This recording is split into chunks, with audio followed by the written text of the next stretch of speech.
అజెండాలో 3 అంశాల మీద మాట్లాడుకుందాం.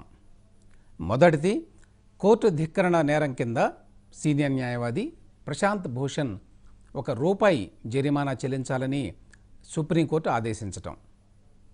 ఈ తీర్పు ద్వారా అత్యున్నత న్యాయస్థానం ఇస్తున్న సందేశం ఏంటి అనేది తెలుసుకునే ప్రయత్నం చేద్దాం. ఇక రెండో అంశం, బీజేపీ నేతల విద్వేషపూరిత ప్రసంగాలని ఫేస్బుక్ ఇండియాలో చూసి చూడనట్టుగా వదిలేస్తోంది అని చెప్పి వాల్ స్ట్రీట్ జర్నల్ అలాగే మన టైమ్ మ్యాగజైన్ కూడా పత్రికలు ఈ మధ్య కథనాలు రాసినాయి. వీటి మీద రగులుతున్న వివాదం. ఇక మూడో అంశం, పత్రికా ప్రకటనలను ఇవ్వడంలో ఆంధ్రప్రదేశ్ ప్రభుత్వం చూపుతున్న పక్షపాతం మీద హైకోర్టులో దాఖలైన ప్రజా ప్రయోజన వ్యాజ్యం మీద. ఈ అంశాలన్నింటి మీద కూడా చర్చలో పాల్గొనడానికి నాతోటి 9 గెస్టులు ఉంటారు. ముందుగా నాతో స్టూడియోలో ఉన్నటువంటి గెస్ట్ వై శివ సంతోష్, సుప్రీంకోర్టులో న్యాయవాదిగా ప్రాక్టీస్ చేస్తున్నారు. ఆయన నేషనల్ లా స్కూల్ బెంగళూరులో చదువుకున్నారు. అక్కడ 14 గోల్డ్ మెడల్స్ వచ్చినాయి. తర్వాత ఆక్స్ఫర్డ్లో కూడా ఫుల్ స్కాలర్గా వెళ్ళారు. హార్వర్డ్ యూనివర్సిటీలో పిహెచ్డి అవకాశం వచ్చినా కూడా దాన్ని వదులుకొని ప్రస్తుతం సుప్రీంకోర్టులో అడ్వకేట్గా ప్రాక్టీస్ చేస్తున్నారు. వారితోటి నేను మాట్లాడబోయే మొదటి అంశం ప్రశాంత్ భూషణ్ అంశం. అందరికీ తెలుసు, ప్రశాంత్ భూషణ్ కోర్టు ధిక్కరణకు పాల్పడ్డారు అని చెప్పి సుప్రీంకోర్టు ధర్మాసనం విచారణ చేసింది. ఆయన్ని దోషిగా నిర్ధారించింది. ఆ తర్వాత ఆయనకి కన్విక్షన్ ఏమి చేశారు అనేది అందరికీ తెలుసు. ₹1 జరిమానా కట్టమన్నారు, లేకపోతే 3 నెలల జైలు ఉంటుందని చెప్పారు. అయితే ఆయన ఫైన్ కట్టడానికి సిద్ధపడ్డారు. అయితే చాలామంది వేసే ప్రశ్న ఏంటంటే, ₹1 ఫైన్ వేయడం ఏంటి, తద్వారా సుప్రీంకోర్టు ఏం చెప్పదలుచుకుంది?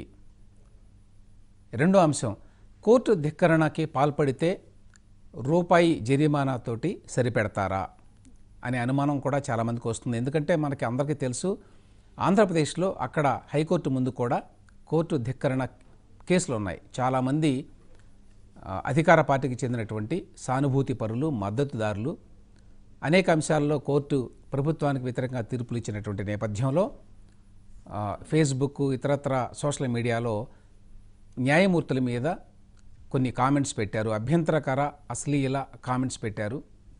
వీటి మీద సుమోటోగా అక్కడ హైకోర్టు తీసుకున్నది. అది కూడా కోర్టు ధిక్కరణ కిందకే వస్తుంది. దానికి దీనికి ఉన్న తేడా ఏంటి? కోర్టు ధిక్కరణకు పాల్పడితే ₹1 జరిమానాతో సరిపెడతారా అనేటువంటి అనుమానం రావచ్చు.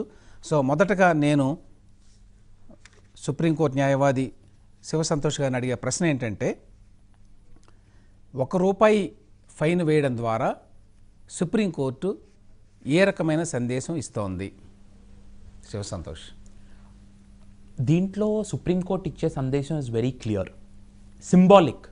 Symbolic justice, imprisonment to punishment ఏదైతే ఉంటుందో, అతను కన్విక్ట్ అని ముద్ర వేసిన తర్వాత దానికి ఏమి సెంటెన్స్ ఇంపోజ్ చేయాలనేది ఈ ₹1 symbolic. But to understand why that symbolic thing sends a message, మన కంటెంప్ట్, ఈ కోర్టు ధిక్కరణ చట్టం అంటే ఏంటో ఒక brief overview. Contempt of courts act 1971 read with constitution of India. Constitution of ఇండియాలో 2 ప్రొవిజన్స్ ఉన్నాయి. ఒట్టి హైకోర్టుకి సుప్రీంకోర్టుకి మాత్రమే కంటెంప్ట్, కోర్టు ధిక్కరణకి పనిష్ చేసే పవర్ ఉంటుంది. లోవర్ కోర్ట్స్ ఏమన్నా చేస్తే అవి హైకోర్టుకి రిఫరెన్స్ పంపించాలి. Civil contempt, criminal contempt. Civil contempt ఏంటంటే, ఒక ఆర్డర్ వస్తే నేను అది పాటించలేదనుకోండి, అది సివిల్ కంటెంప్ట్. క్రిమినల్ కంటెంప్ట్ అంటే 2B ఏమో civil contempt, section 2B of the contempt of courts act 1971. 2C ఏమో criminal contempt. Now we're concern only with criminal contempt. Criminal కంటెంప్ట్లో 3 రకాలండి.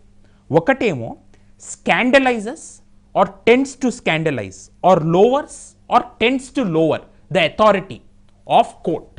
This is what we're concern with. Remaining 2 deal with obstructing the course of a judicial proceeding and obstructing the administration of justice. Those 2 we are not concern with that 2.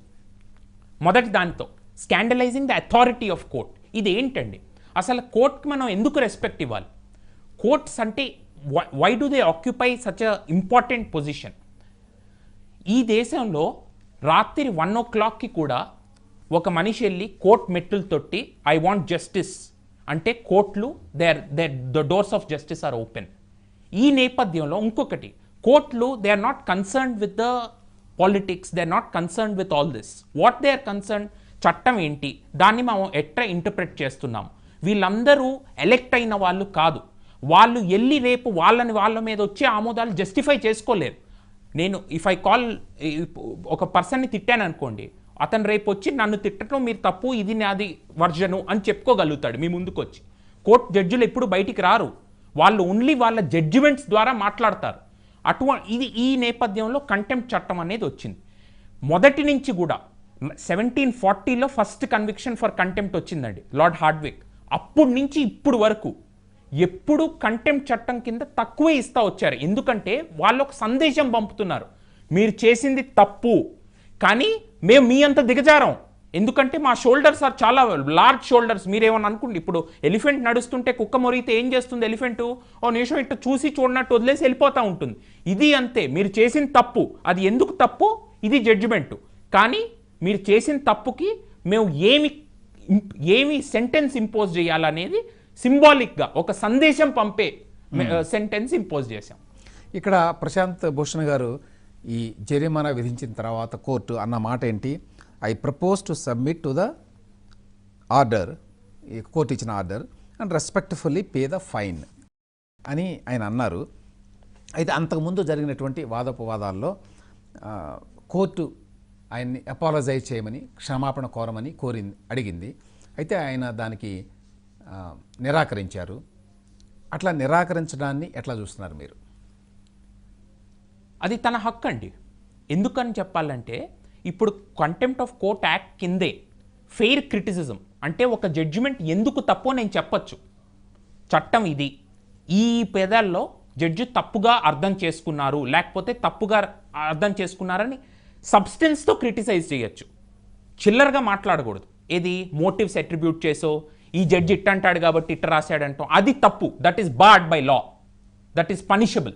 But you can criticise merit మీద, substance మీద మీరు criticise చేయగలుగుతారు. ఏది ఈ provision ఇలా రాసి ఉంది, ఈ ప్రొవిజన్ ఇలా రాసి ఉంటే దీనికి ఈ మీనింగ్ ఇచ్చారు, సబ్స్టెన్స్ మీద క్రిటిసైజ్ చేయండి. ఫెయిర్ క్రిటిసిజం, ట్రూత్ మాట్లాడండి. న్యాయమూర్తి చట్టాన్ని అర్థం చేసుకోవడంలో, ఇంటర్ప్రిట్ చేయడంలో తప్పు చేశారు అని మాత్రం మాట్లాడచ్చు. ఫెయిర్ క్రిటిసిజం, క్రిటిసిజం ఎప్పుడు రీజనబుల్గా ఉండాలి, ఫెయిర్గా ఉండాలి, పబ్లిక్ ఇంట్రెస్ట్లో ఉండాలి. మోటివేటెడ్ క్రిటిసిజము, ఇది కోర్టులకి ఏదైతే అథారిటీ మెజెస్టీ ఉన్నదో దాన్ని కించిపరిచే విధంగా, వాళ్ళకి ఏదో వేరే ఉద్దేశాలు అట్రిబ్యూట్ చేసి నీచంగా మాట్లాడటమో, ఇది తెలిసి మాట్లాడటం కాదు. ఎవరు క్రిటిసైజ్ చేయగలుగుతారండి? కొంతవరకు చట్టం తెలిసిన వాళ్ళు, కొంతవరకు చదువుకున్న వాళ్ళు, కొంతవరకు నీట్గా పరిశీలించిన వాళ్ళు క్రిటిసైజ్ చేయగలుగుతారు. Because they have to criticise on merit. ఏమీ తెలియకుండా ఊరికే కూర్చుని ఇంట్లో కూర్చుని ఇలా రాశారా, వాడు అట్లా రాసి ఉంటాడు, ఎందుకు రాసి ఉంటాడు, ఏదో కారణాలు ఉండి ఉంటాయి, అట్లా రాసి ఉంటాడు, అది తప్పు. That is punishable by law. You cannot do that. That is the నా ప్రశాంత్ భూషణ్ విషయంలో యాక్చువల్గా రెండు జరిగినాయి, రెండు కంటెంప్ట్లు ఉన్నాయి. అంతకుముందు కూడా ఆయన మొత్తం చీఫ్ ప్రధాన న్యాయమూర్తులు, సుప్రీంకోర్టు ప్రధాన న్యాయమూర్తుల మీద కూడా ఆయన ఒక కామెంట్ చేశారు. ఎప్పటి నుంచో పాత 16 మంది వాళ్ళు కూడా కొన్ని అవినీతికి పాల్పడ్డారు అన్నట్టుగా ఆయన మాట్లాడాడు. దాని మీద మాత్రం ఆయన క్షమాపణ చెప్పాడు, కానీ మిగతా అంశాల మీద ఆయన ఏవైతే ట్వీట్లు పెట్టాడో వాటి మీద మాత్రం క్షమాపణ చెప్పడానికి నిరాకరించాడు. నిరాకరించినా కూడా కోర్టు దాని మీద కన్విక్ట్ చేసినా కూడా చివరికి ₹1 దీన్ని వదిలేసింది.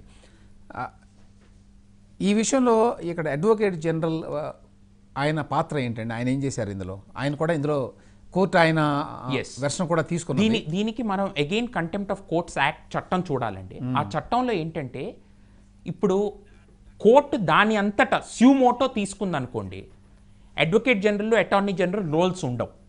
కానీ కోర్టు స్యూమోటో తీసుకోకుండా ఎవరైనా ఒక పర్సన్ ఎక్స్ ఆర్ వై వాళ్ళు ఇచ్చిన కంప్లైంట్ ఆధారంగా కోర్టు అది తీసుకుందనుకోండి, అప్పుడు contempt of act courts act ప్రకారం స్టేట్ అయితే అడ్వకేట్ జనరల్, సెంటర్ అయితే attorney general or solicitor general వాళ్ళ కన్సెంట్ పొందాలి. అంటే ఎవరి కాళ్ళు వాళ్ళు కోర్టు కంప్లైంట్ పంపించినా ఆ కంప్లైంట్తో పాటు వీళ్ళ కన్సెంట్ కూడా ఉండాలి. అందుకుని attorney general or advocate general in the state they are the foremost law officer, అంటే ప్రథమ న్యాయమూర్తి. ఆ ప్రథమ న్యాయమూర్తి ఒపీనియన్ తీసుకో న్యాయవాది. ప్రథమ న్యాయవాది ఒపీనియన్ తీసుకోవటం ఇట్ ఈస్ కానీ ఇక్కడ నేను చూసిన కేకే వేణుగోపాల్ గారు అటార్నీ జనరల్, ఆయన కూడా తీవ్రమైన శిక్ష వేయొద్దు అన్నట్టుగా మాట్లాడారు. వదిలేయండి అన్నట్టుగా ఏమన్నారు ఆయన,